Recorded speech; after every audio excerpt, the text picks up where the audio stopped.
I just thought of that while I was standing there. Oh, well. God is good. Before we get started, years ago, I had an issue as a new believer about healing. And a lot of people say this and that and the other. And I was crying out to God, and I was going through basically Matthew, Mark, Luke, John, to see how Jesus, I was looking for the time when somebody walked up to Jesus and says, please heal me. He said, oh no, you're not part of my kingdom. Oh no, I don't think, I couldn't find that.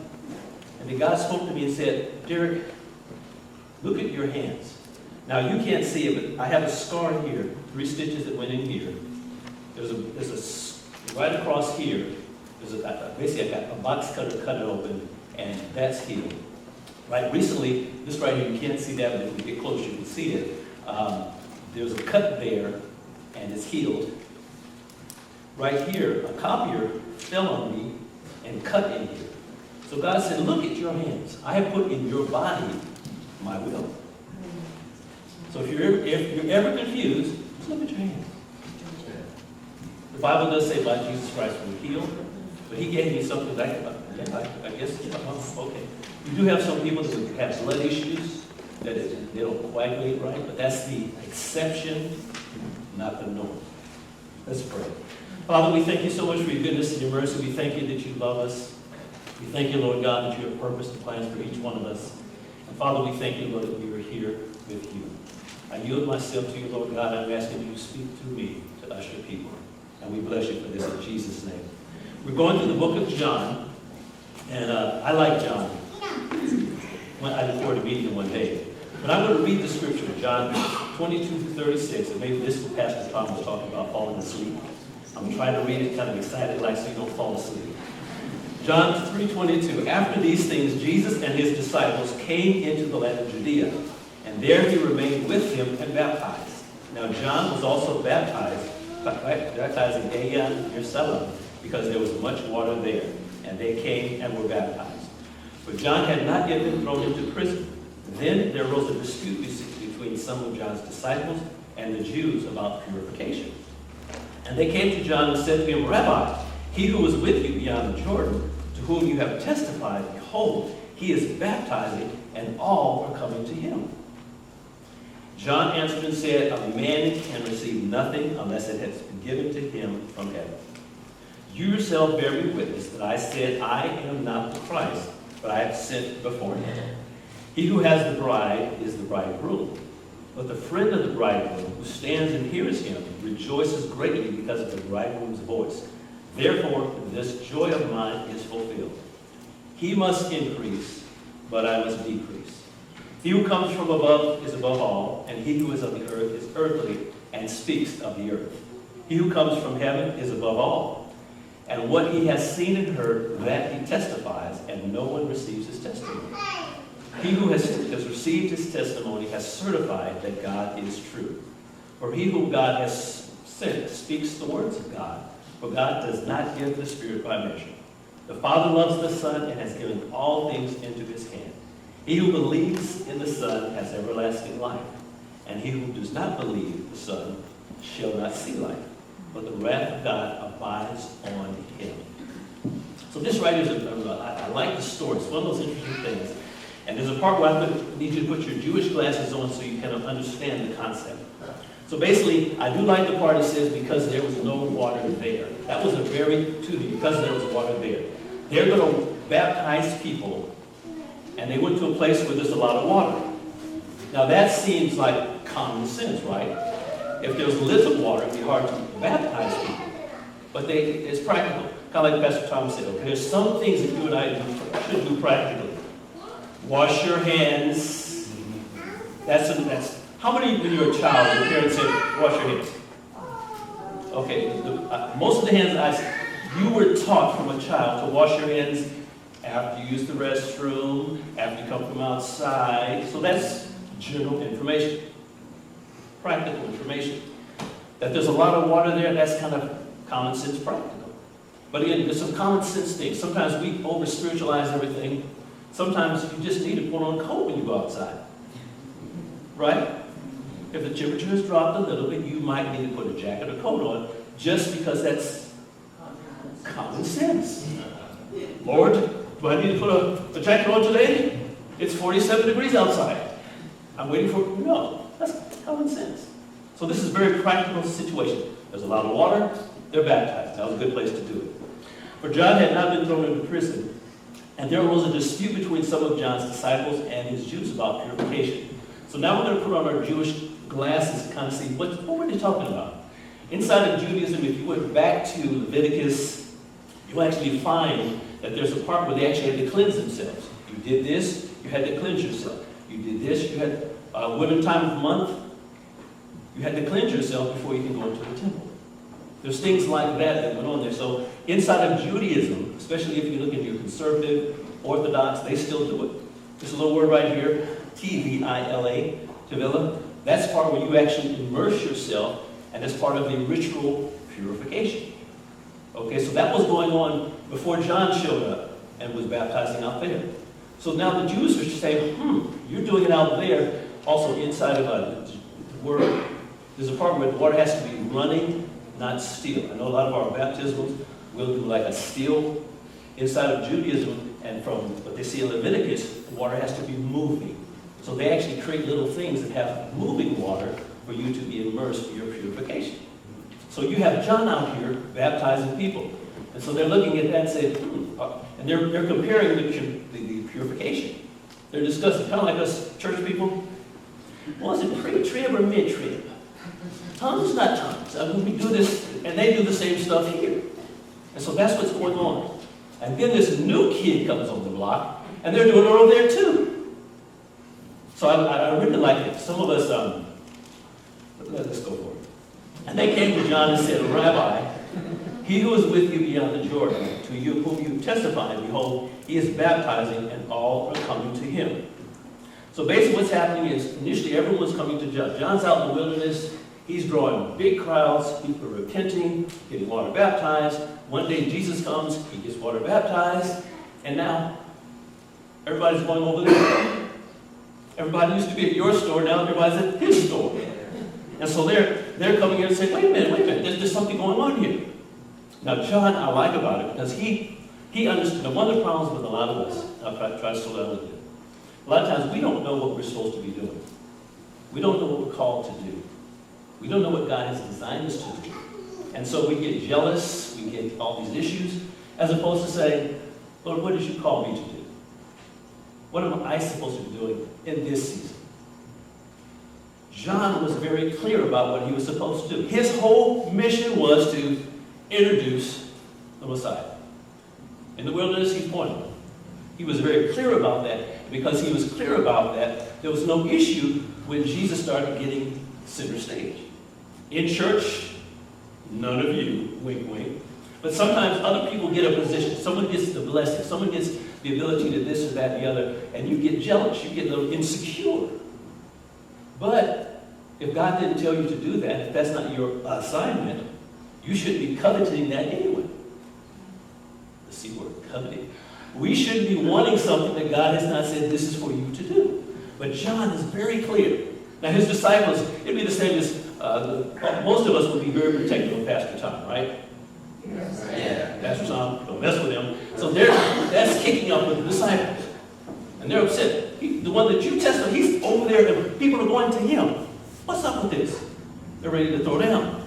However, John was very clear about what he needed to do. So he says, basically, I'm going to paraphrase. Hey guys, I told you that I was not the Christ. So that's what he said right here. I told you already, I'm not the Christ, but I'm sent before him. So my job was to point to him. Everyone's going to him. That's mission accomplished. So he was very clear about that. And if you and I, as we are walking through situations, if we're very clear about what God has told us to do, because you're in prayer, you're seeking his face, you're studying the scriptures, and you're careful to find out what that little inner voice that he gives you, you're following that, you don't have to have a problem if someone else is doing something that, I'd like to do that. Some of us, I'll just go with one of the churches back in California, there was this lady, and the senior pastor didn't have the courage, he couldn't say, lady, you can't sing. No. So because he couldn't do that, he would let her sing. Unfortunately, the song that she wanted to sing, she was not gifted with the vocal cords to do that. So as she tried to sing some notes that she was not gifted to sing, people are covering their ears. It's hurting. We're not just talking about it's off. It's hurting the ears. We're at that level. Okay? But again, she was wanting to do something that she was not gifted to do, and then the people that are supposed to couldn't say, try another song. Do something in your range. And so we had to endure her song, and for some reason she loved to sing her. That's the one song she would sing. No variety, one song. And so but if we understand what God has called us to do, what He has created and gifted you to do, then that allows you to be able to move forward, and you don't have to worry about someone else. You don't have to worry about if God blesses someone, or He allows them to. And John was very clear, and that's what I like about John here.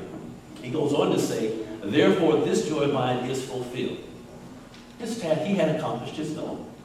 He accomplished what he was supposed to do, and so he had fulfilled his assignment. He says, I've done what I'm supposed to do. Well done, good. He's done what he was supposed to do. Another, this to me will be the key verse. He must increase, but I must decrease. And for everybody in here who calls himself a Christian, child of God, long-time church, whatever you call yourself, fill in the blank, that is something that each one of us have to keep doing in our life. Because if you think about it, the times where I am supposed to do what I'm supposed to do, and I back up, I'm on the throne, not Jesus. The times where I should say something to someone, but what if I say that? What will they think? I'm on the throne. I have increased. Jesus has decreased. So this is a key verse for each one of us. Sometimes we go here to read Bible stories, nice Bible stories, but each one of us for what God has called us to do, what He's created you to do. For you to operate fully in that, there must be you setting yourself down and letting Jesus come up front. A lot of times, you're going to be pushed into an uncomfortable situation as a child of God. The Spirit of God will put you in a situation where it's uncomfortable. At that moment, you have the choice, the mission. And in 6 seconds, it will self-destruct. Remember that, Mission Impossible? And I jokingly say that because sometimes it's a split second. God wants you to say something to someone. He wants you to do something. And we sit because we're on the throne. Oh, I can't do that. What people think? It goes by. The divine appointment has just gone by because you were on the throne contemplating what it's going to look like, what people think, how can I, what. So it's very, very, very, very, very important that each one of us choose to decrease so that He may increase. And it's a choice. It doesn't have an option. It's a choice, a decision. And the best time to make the decision is when? Now. Before it happens. Right? At my job, they got the brainstorm. They said, we need those little wiper dispenser things outside in the lobby. So when somebody comes in, they can do that. I want you to go get some. Okay. Every place I went, first I started online. Out of order. Out of stock. None. Zero. There was in one place, the picture, they had taken the picture out and put a line through it. I said, wow, this is interesting. So I had gone to 4 different places. Nothing. Zero. So the time to make the decision to get this kind of stuff is before, not when you, right? It's before. So some of us, when you're sitting at home, contemplating life, that's the time that you make your decisions. Lord, if you put something on my heart, I will obey. I don't care whether it's comfortable, not comfortable, whether I'm afraid. I will trust you because if you, the loving God, put that on my heart, I will do it. And trust the results to you. You make that decision before now. Because if you try to make it now, what usually happens? And it goes by. And I say that from personal experience. Years ago, before I found out that they have Christian tracts, anybody Christian tracts? I had my own Christian tracts. I got index cards. I wrote the Romans Road, Romans 3, Romans 6. And I had my tracts because I want everyone to get saved. And so I'm driving. And I had got a beautiful opportunity. The opportunity passed by. I'm like, no, I missed it. Got in my car and drove to find the person. It didn't go well. It didn't go well at all. But if you and I, in our personal lives, in your prayer time, begin to contemplate, Lord, I'm going to step back. I'm going to allow you to be Lord. I'm going to get out of your way so that you can do what you want to do. Now, as a part of, I look at, some of us, when you look at, how do I say it? How many of you have ever seen a boxer that maybe was a world champion, and basically he comes back into the ring after he should have said, I'm done? They retire, but they go back in the ring. And when you watch them get beat up, you say, why did you do that? What happens? And again, I'm looking at a lot of people that are, I'll say, over 55. Okay, and sometimes you have fulfilled your first assignment. But with God, it's not just one assignment. So instead of that boxer saying, I'm going to get back up there and show everybody I still got it, and get whipped, beat up, he should say, well, maybe I'm supposed to use my skills to teach someone else to do. So some of you may have done this, that in the body of Christ. So now the thing is like, what is your appointment assignment now? I know a lot of people come to Florida and it's like, hey, I'm retired. I did everything back in Minnesota, Washington, wherever I came from. It's golf now. Me and tea time. Okay. Is that the perfect will of God for our lives? I think not. But if we think it through and say, God has invested in me. I have a book. I'm looking at called God's Generals. It's a very interesting book because some of the big names that in the early 1900s, like your Catherine Coleman's, your, look at the picture, Smith Wigglesworth, your McPherson, Amy Simmons, who are those people? In the early 1970s, there was a lot of people that were actually submitting, yielding to God, and a lot of stuff was happening. We're talking about the coronavirus. There's a guy, John G. Lake. If you look it up, he had the Spokane, Washington healing houses, schools, whatever they call them. They documented. What I like about them, they documented with doctors and science this stuff. So it wasn't like they went there and, oh, I got healed. They took out the science part and they actually proved that it happened. During the early 1900s, there was the bubonic plague. Some of you are old enough to remember your parents talking about it. But during that, where he was over in Africa, and like, I think there's a lot of people, talking about 100,000 people that died from it, okay? Him and his team went over there, and they would actually go into the houses and carry the people out, those that died from it, carry them out and bury them. So the other missionary people, doctors, they said, what's going on? What are you using? There must be something you're eating. What are you using? John G. Lake says, no, I'm trusting God. The Spirit of God lives in me. The life of Jesus Christ kills that kind of stuff. And they're like, right. And so he said, hey, go over that body over there, take some of the stuff out of their lungs, put it and look under the microscope. What do you see? Viruses living and moving. Then he told the people, put that in my hand and put it under the microscope.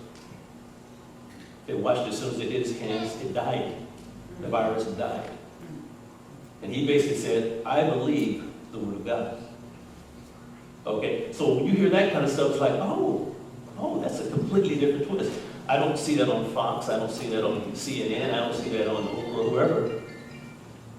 But again, that's a completely different twist than we've heard before.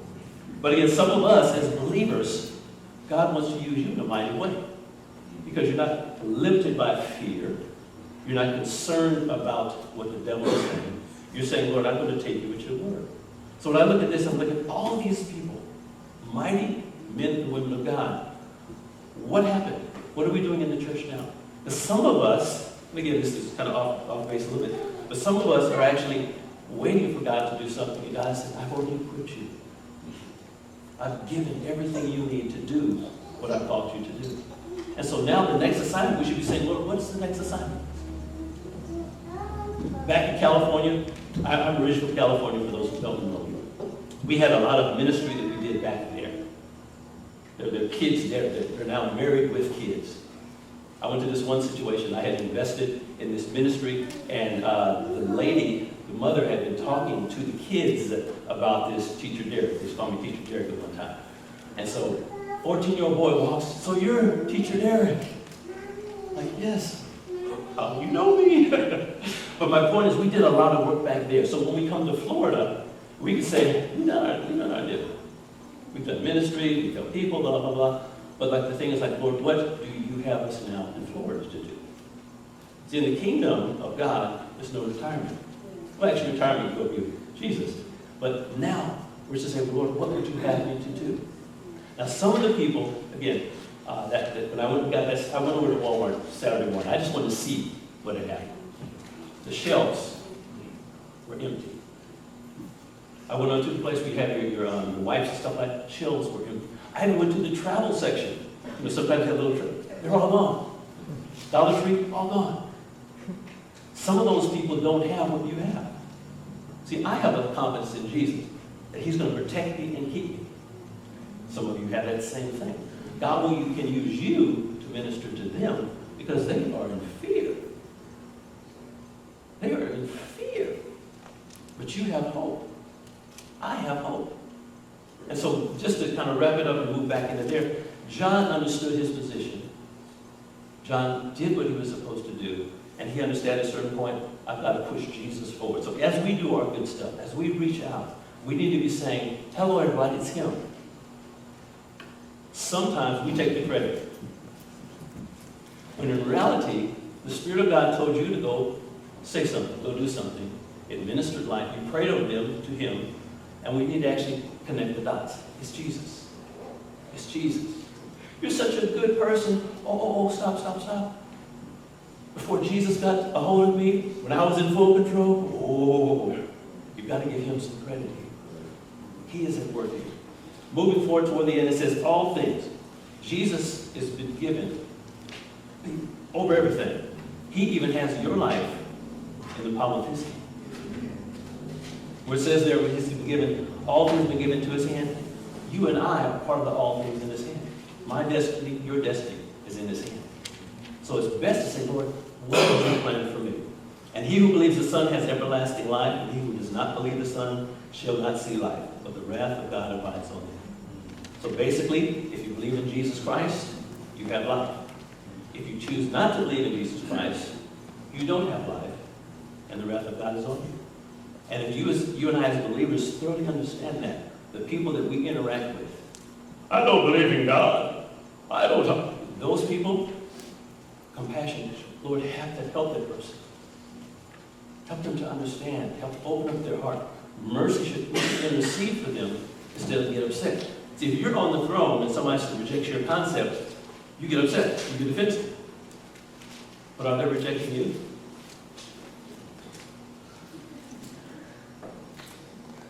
They're rejecting Him. And now your job kicks in. Lord, have mercy upon them. Help them to understand what's really going on. Soften their heart. Because I don't have a heaven or hell to put you in. So it's not my heaven that I'm talking about. If you receive what I say to you, go into my heaven. That's not the case. I'm sharing them, if you put your faith in Jesus, you have a relationship with God. So if they say no to that, it's not no to me, it's no to Him. And that's what we say, Lord, have mercy upon them. If you look at Moses, it was interesting. The children of Israel are some interesting people, right? They get out of bondage to run, they're going around, and they get upset. They're mad. We don't have it. We should have stayed in. Over and over, that would happen. And you would see Moses and Aaron crying out to God, Lord, have mercy, Lord, forgive them. They would stand in the gap. They would intercede. They would say, Lord, have mercy upon them. And God would have mercy upon them. You see it over and over again. You'd think they'd learn, but they did not learn. And that's the role that you and I have to have. And maybe back in the day, you were the great evangelist, standing on streets sharing. Your role now, your assignment now may be to pray for the people. Lord, have mercy upon them. the ones that are rejecting you, Father. And I know that hurts you. So now maybe your role, your new assignment might be to intercede and pray for people, stand in the gap. Whereas before you might be on the front lines out there with your big boots on, sharing the gospel with the big Bible. Okay. But anyway, the bottom line is, seek God about what He has for you to do now. He did not invest all He invested in you to sit it on the shelf. He's not that way. Let's pray. Father, we thank you, Lord, for your goodness and your mercy. We thank you, Lord, for the example of Johnny. We thank you, Lord, as he even told us, you must increase so that we may decrease. Father God, right now we ask in Jesus' name that you help each one of us to let that be part of our agenda, part of our mantra. Lord, you increase in my life, and let me decrease. Father, have your way, we ask in the name of Jesus. Amen.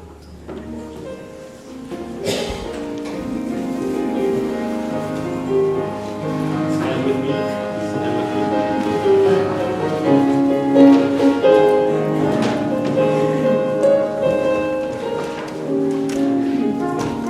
I serve a risen Savior. He's in the world today. I know that He is living, whatever He may say. I see His hand of mercy. I hear His voice of cheer. And just the time I need Him, He's always near.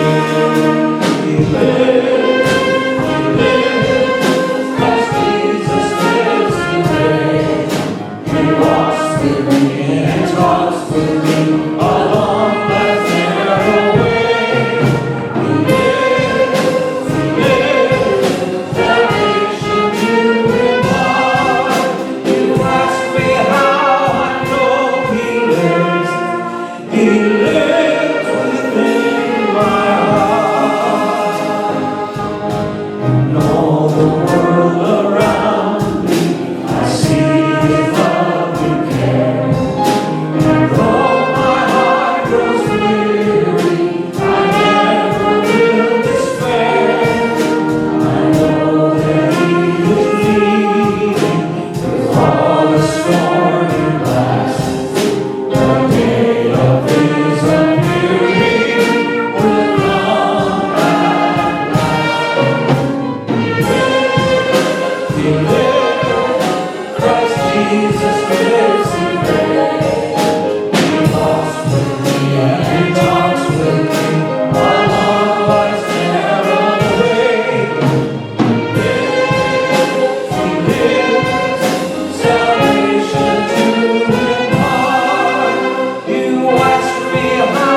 Father God, we thank you for your goodness and your mercy. Father God, we want more of you in our lives. Father, we have jobs to do. We have people to reach. We have assignments to fulfill. So, Lord God, we surrender ourselves to you even now. As we leave here today, Lord God, help us to be sensitive to your spirit. Help us, Lord God, to share your love with those that we come in contact with. And Father, we thank you for the love that you have for each one of us. In Jesus' name.